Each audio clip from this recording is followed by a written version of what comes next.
I don't know if anyone will read this. I don't even know why I'm writing. Maybe it's habit, or guilt. Maybe writing helps get it out of my head. This notebook is all I'm leaving. Everything else is gone. My name's Mark, Ranger Mark in uniform. I worked at Blackwood Forest Park for 16 years. A long time. New guys joked I was part of the forest. Most of them didn't last. They got too soft or too bored. Lots of people want to escape, but then complain about no phone signal. But I belonged here. I grew up with tents, campfires, and cold beans. I'd wake up hearing big things moving in the dark. Raccoons, bears, or Dad trying to restart the fire. We weren't rich. Other families went to theme parks or on cruises. We had a leaky tent and a noisy old stove. But we had the woods, and that was enough. When I was 10, I saw a ranger. Big guy, beard, sunglasses, looking like he owned the place. He let me hold his flashlight while my sister got her foot checked. She stepped on a nail. I asked him so many questions. He answered them all. That stuck with me. I didn't go to college. I started working to protect nature right away, taking night classes when I could. Got my license, my badge, and stayed here. The team changed, but I stayed. And Buddy, of course. Buddy's my dog, an Australian shepherd. Super smart, a bit too curious, and the best partner I've had. I got him from a shelter in Riverbend 12 years ago. He was skinny and nervous. When I first saw him, he sat by my boots and didn't move. He picked me. We've been together ever since. He's not just a dog, he's part of the crew. Kids on school tours loved him. He'd play shy, then steal their hearts and snacks. He could always find granola bars. We had a routine. Up before the sun. I'd make coffee while Buddy watched the trees.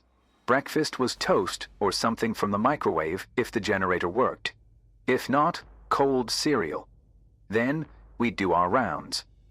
Rounds meant hiking, checking for fallen trees, clearing paths, making sure signs weren't messed up or cabins broken into. Sometimes we'd find beer cans or illegal fires. We'd write reports and leave warnings. Buddy loved sniffing the ashes. We'd break by the lake. He'd chase frogs and I'd watch the flog. Sometimes I wondered if I should have done something more with my life. But I always loved the quiet here. You don't get that in the city. Being a ranger isn't just watching trees. It's fixing fences, helping people, teaching kids about bears. Lots of paperwork, tourists who don't listen, and long search parties. Sometimes we carried bodies back. Not often, but enough. Still, I loved it. All of it. Even the hard days. We used to have a full team. 6 of us. Leo, Sarah, Carlos, Mike, and Jeff. They all loved the outdoors. They came in eager with plans. I watched them learn. We were like a family. Mike even made a plaque, "The Forest Guard." Cheesy, but we liked it. Over time, people left for other jobs or to start families. Sarah was the last to go before me. She left in spring, wanting to be closer to people. I think the woods got to her. She just smiled and patted Buddy's head. I didn't ask why. Now, it's just me. Or it was. I guess that's why I'm writing. I'm not a hero. Just a guy who loves the woods. I thought if you respected the land, it would respect you. But it doesn't always work that way. The forest doesn't care. And something changed here. I'm not ready to write about that yet. I wanted to start with the good parts. When Buddy rolled in pine needles and the team joked on the radio. When my biggest worry was a broken fuel tank or a lost hiker. That part was real. It mattered. Maybe if I write it all down, I can remember how it felt before everything went wrong. It started that summer. June, I think. Hot, but the park felt alive, stretching after a long sleep. Summer here is always like that. Families arrive, kids excited about marshmallows and fishing, dads struggling with trailers, moms holding campground maps. Busy season, people grilling where they shouldn't, kids chasing animals, teens sneaking out. We joked we needed more rangers just for the humans. Buddy loved it. He'd visit campsites like he was the mayor. People brought him treats. He had his favorite stops. An old couple in cabin 6 gave him jerky. The Smiths near the west gate shared their eggs. He was better at greeting people than we were. The woods were full of life. Bugs, birds, animals, and laughter. You hear a lot of that early in summer, before the sun burns and bug bites, before people learn nature can be tough. I thought it would be a good season. I was even training a new guy. Kyle, quiet, smart, liked rules. He wrote everything in a notebook. Good kid. He asked lots of questions, especially about the old mining trails on the east side. That area's been closed for years. Mines shut down in the 60s. Too dangerous. There are signs and fences, but some people still sneak in, especially kids. The first report came in early July.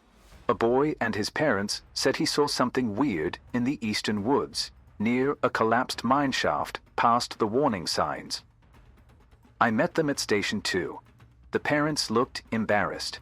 The boy, Alex, about 14, skinny, wearing a band t-shirt, wasn't. He said he wandered off while his parents were cooking, wanting photos for a school project. He showed me 2 photos on his cracked phone. Grainy, zoomed in, mostly trees. But in the second one, there was something. Tall, very tall, and thin, like stretched skin over bones. It stood between 2 tall trees. It had long, arm-like shapes, but its head was weird. Not a head, more like a metal speaker or horn, like an old air raid siren. It felt strange, but I laughed it off. Could be anything. Old mining gear, light playing tricks. Phone cameras are bad in the dark, I said. The parents were relieved. The kid just stared at me, quiet, like he knew I didn't believe him. Later, I thought about that photo while walking Buddy. I didn't officially report it, just noted it in the log. People see weird things. Trays fall strangely. Animal tracks get mixed up. Add a teenager's imagination, and you get a campfire story. But it wasn't just once. A week later, another report. College kids hiking near the Firewatch Trail. Saw something tall, unmoving, pale gray. Thought it was a moose, but its legs were wrong. It didn't move like an animal. No photos. They said it stood there, then vanished when they looked away. Again, I dismissed it. Heat, long hike. Eyes play tricks. But I wrote it down.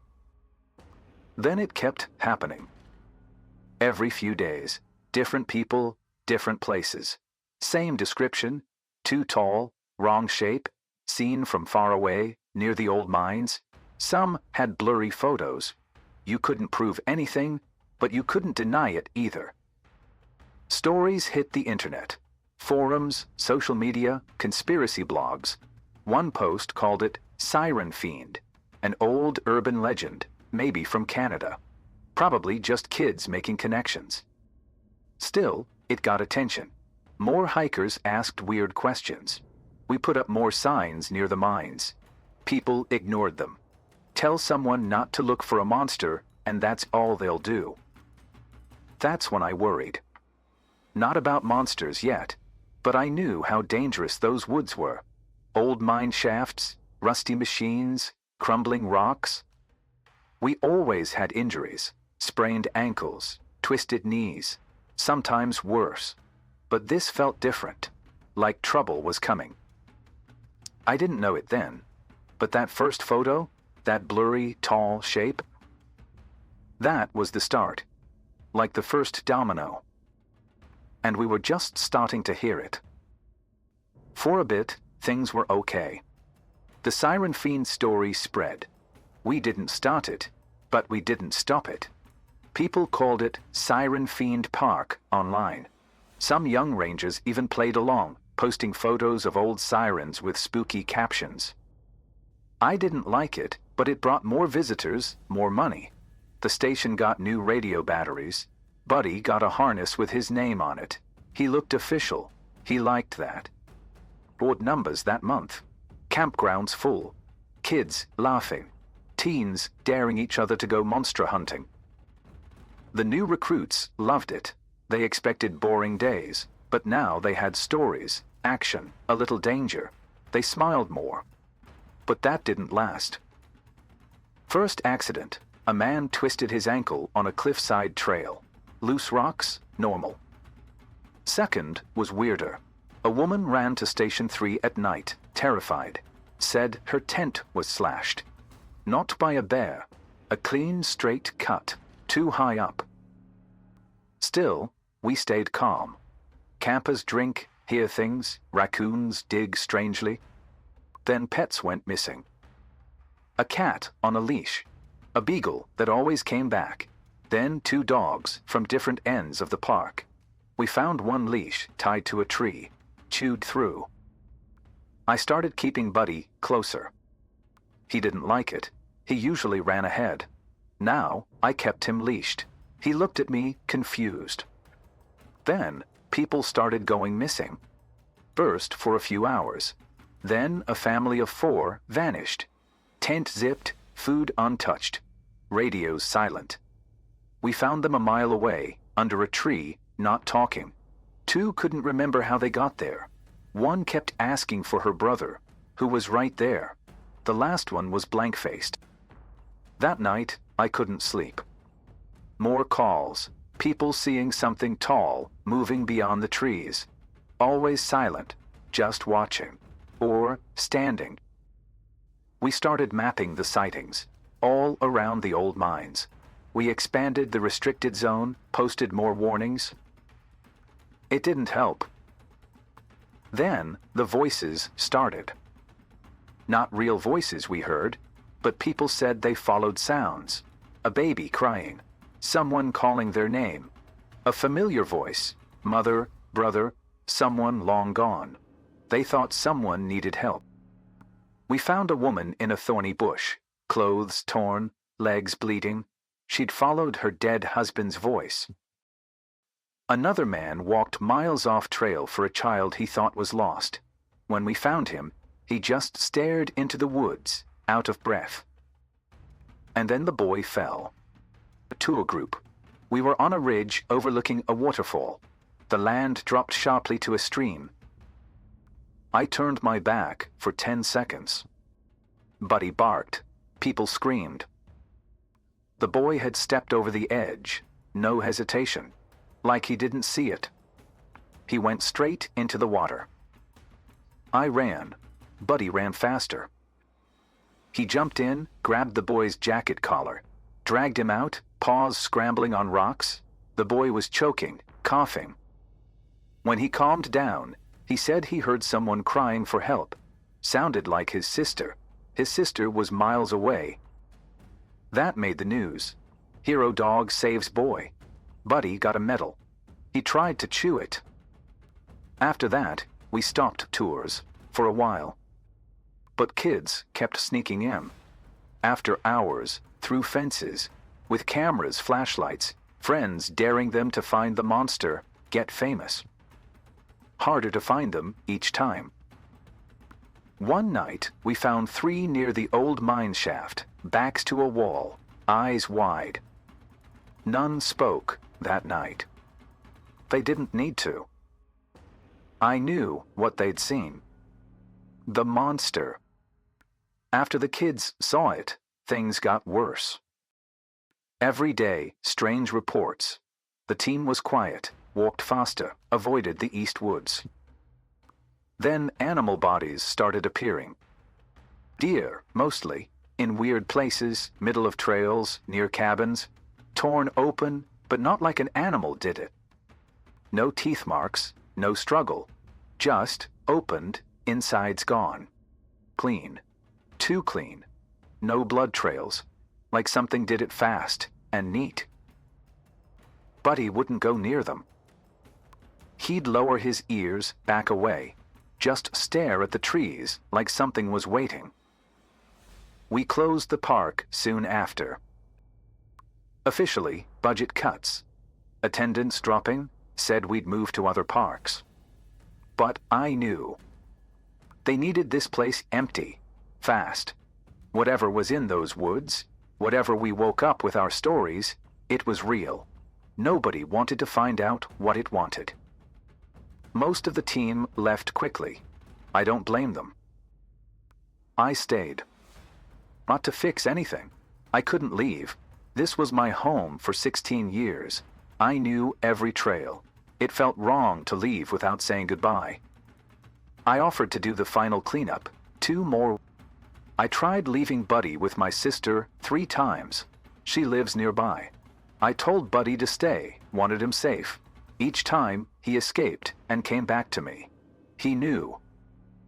We did the last rounds, took down signs, locked sheds. It was quiet. Too quiet. The trails felt different, lighter. The forest wasn't buzzing anymore. No bugs, no birds. Even Buddy stuck close, tail down, always watching. One afternoon, another deer. Not fresh. Flies everywhere. Legs missing. Not torn off, just gone. Head twisted backward. That night, I barricaded the cabin doors. First time in years. I remember the last day clearly.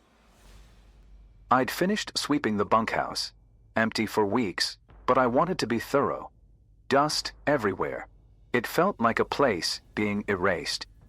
Back at the ranger station before dark. Sun low, trees golden. Fed Buddy, made coffee, sat at the desk, looking out. I thought I'd feel peace, closure. I just felt tired. I stepped out with Buddy. The park was quiet. Then I saw it. An orange light on the horizon near the forest edge. Not the sun. It had set. This was fire. The park was closed. Gates locked. No one should be there, especially with a fire. I grabbed keys, flashlight, got in the truck. Buddy jumped in, watching the glow. The fire wasn't far. I drove slowly. Around a bend, flames from a small campfire. "You're not supposed to be out here," I said. He jumped, looked like he'd run. "Don't run," I said. "Not in trouble. What are you doing?" He looked at Buddy, then me. "Are you a ranger?" "Last one," I said. "Name's Mark." He nodded. "I'm Alex." I looked at his camera. "School project?" He shook his head. "No, I posted the first pictures of the thing 6 months ago." I nodded. I remember. A cheapont online dared me to come back. Said I faked it. I wanted to prove them wrong. "Oh, you lit a fire in a dry forest, camped near an abandoned mine, filming, in secret." Alex looked down. Didn't think it'd matter. Park's empty. "It matters," I said. "You could have gotten hurt, or worse." He didn't argue, looked tired. I thought if I found something, caught it on video, they'd believe me and leave it alone. I looked towards the mine road. Darker there. "Find anything?" I asked. He hesitated. "Thought I heard something last night, but I stayed put." "Good choice." Buddy sniffed the fire, sat by him. Alex scratched Buddy's ears. "Got a ride?" I asked. Walked in, ditched my bike by the gate. I convinced him to leave. He packed up, put out the fire. I waited, then led him to the truck. Sun almost gone. Sky over the mine darkening. Alex sat in back with Buddy. Buddy leaned against him. I started the engine. We drove down the hill. Just as we passed the old mine entrance, I saw it. It stood still by the trees near the mine, towering and unnaturally quiet. Its arms were long and thin, just hanging there, waiting. Its head was clearly an old, rusted siren, pointed slightly forward, like it was listening. The metal looked ancient. It didn't move. It just watched, as if it belonged there. I didn't look back. Nothing more to see, nothing I could do. Kept my hands on the wheel, eyes on the road. Buddy shifted, but was quiet. In the mirror, Alex was small, pale. We passed the gates. The fire, station, mines, and the thing were behind us. Even now, I see it when I close my eyes. That shape stays. Too real, too wrong. Not a trick of light, not a blurry photo. It was there, part of the land, but separate. Like something buried too long that shouldn't be above ground. I never went back. But I still think about it, what it was doing, what it might still be doing. Enough to know I'll never really leave this place behind. Not completely. They say you can take the boy out of the woods, but not the woods out of the boy. I used to laugh. Now I get it. I left the park that night, didn't go back. Mailed my keys, never wore the uniform again, sold the truck later. Buddy still gets excited when I put on boots. Thinks we're going out again. We're not. Not back there. The park reopened, months later, when stories died down. Cleared minds from brochures, better fences, new logo, social media. Just another forest now, safe trails, gift shop. But I still check in. The new head ranger emails me. Elk photos, weather, odd trail cam sightings. He knows what I saw, or believes I believe it. That's enough. I'm not a ranger anymore. That's done. There's peace in that. But I never forgot what I saw. Not just the shape, not just Alex in the back seat.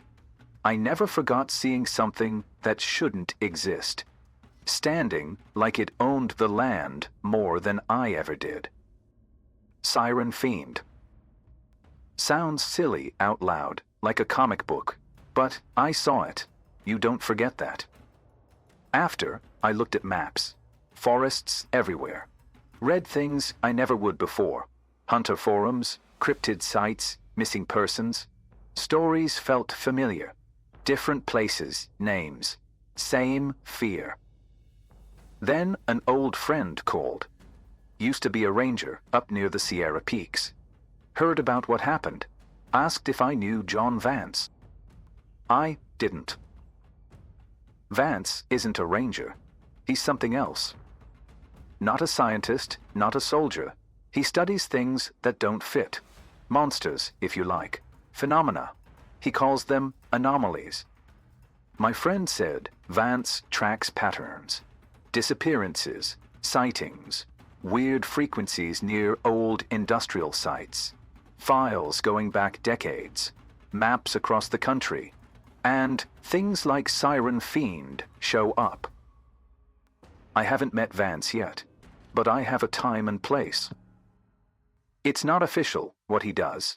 No uniforms, but my friend says Vance has answers, or better questions than I have. So I'm going. Don't know where it leads. I want to understand what I saw.